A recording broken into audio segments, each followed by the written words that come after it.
စေတလုံးမောင်ဖုံးအဖနောက်ချီးကြောက်တွေကိုမစားနဲ့လေ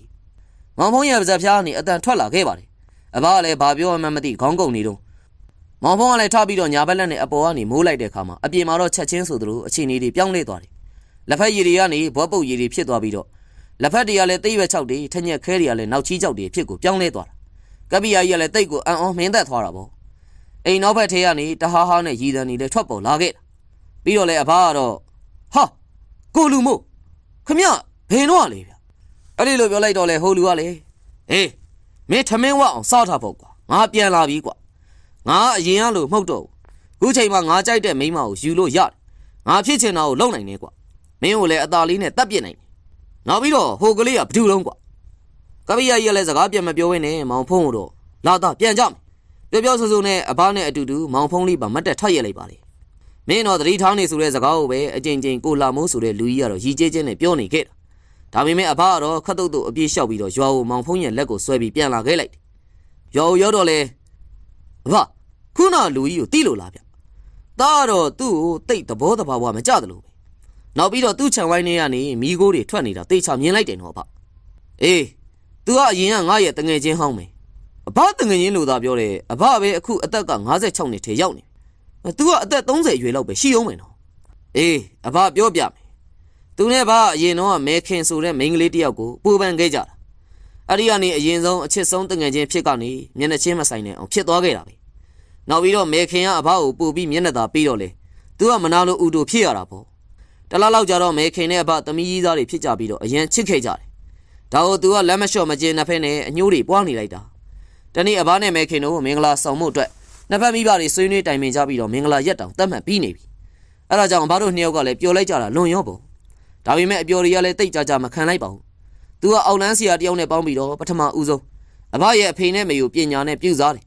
အဘကဆေးဆရာအစုံပေးမိမယ်လေမသက်သာခဲ့ဘူးလေမကြပါဘူးမိဘတွေကရှေ့စဉ်နောက်စဉ်ဆုံးပါသွားကြတ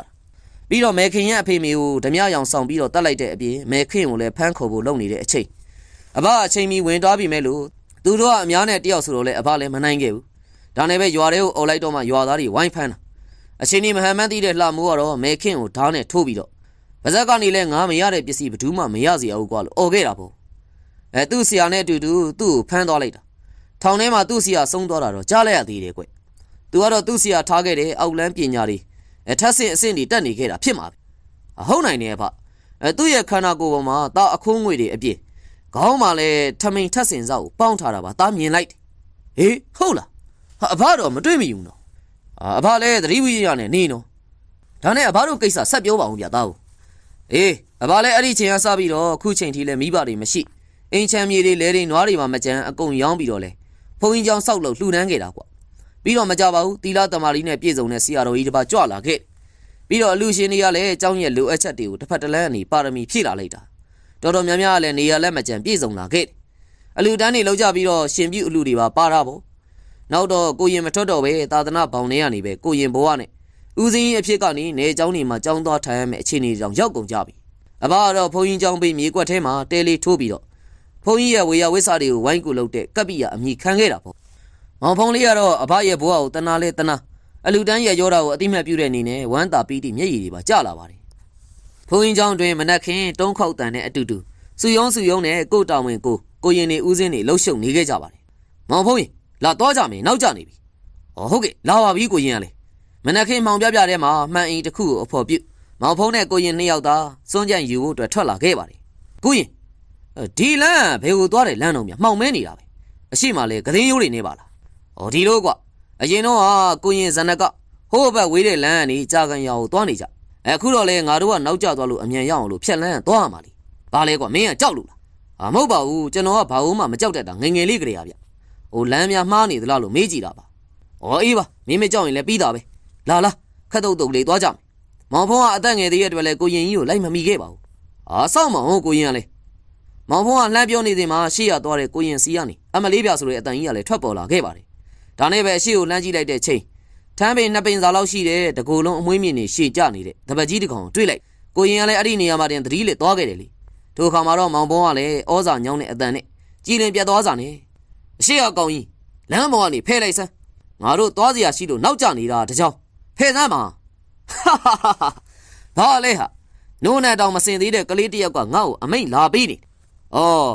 ကောင်းကောင်းပြောနေတော့အခုဖဲလိုက်ပါမဖဲရင်တော့အစိုးမစိုးနဲ့နော်မင်းတို့ကောင်လေးကများငါ့ကိုပြောနေရလားကွာဟမ်ဟာဖဲမလားမဖဲဘူးလားပြောမဖဲနိုင်ဘူးကွာငါပိုင်နဲ့လမ်းကလည်းသွားအောင်မယ်လေတန်းလည်းမာလိုက်လားကွာဖဲမပေးနိုင်ဘူးဖះရှင်ခိုးတဲ့အချိန်အမြဝေကန်ဤမောင်ဖုံးရဲ့ပတ်ချလဲမှာပန်းမျိုးပေါင်း1000ခဲသူအမည်မသိတဲ့မှုရည်နဲ့တို့ကလည်းမှုကြိမ်သွားတတ်တယ်မောင်ဖုံးရဲ့အာနာဇက်ကလည်းပြင်းပြတာကြောင့်တမဒေဝနတ်ကောင်းနှမျက်တရားလာနာကြတဲ့အဆင့်ထိပါပဲအဲဒါကြောင့်လေအာနာဇက်ကိုအသုံးချပြီးတော့လေဒီလမ်းပေါ်မှာဆိုးဝါးတောင်းကျမ်းစွာနဲ့လမ်းသွားလမ်းလာတွေကိုခြောက်လန့်နေတဲ့ဒီမကောင်းဆိုးဝါးတပတ်ကြီးအားထိမ့်သိမ်းစောင့်ရှောက်ခဲ့တဲ့ပုဂ္ဂိုလ်အခုချက်ချင်းဆိုသလိုငါရှေကိုမဆိုင်မတော်ရောက်စီ တန်မြတ်မောင်ဖုံးစေတလုံးမောင်ဖုံး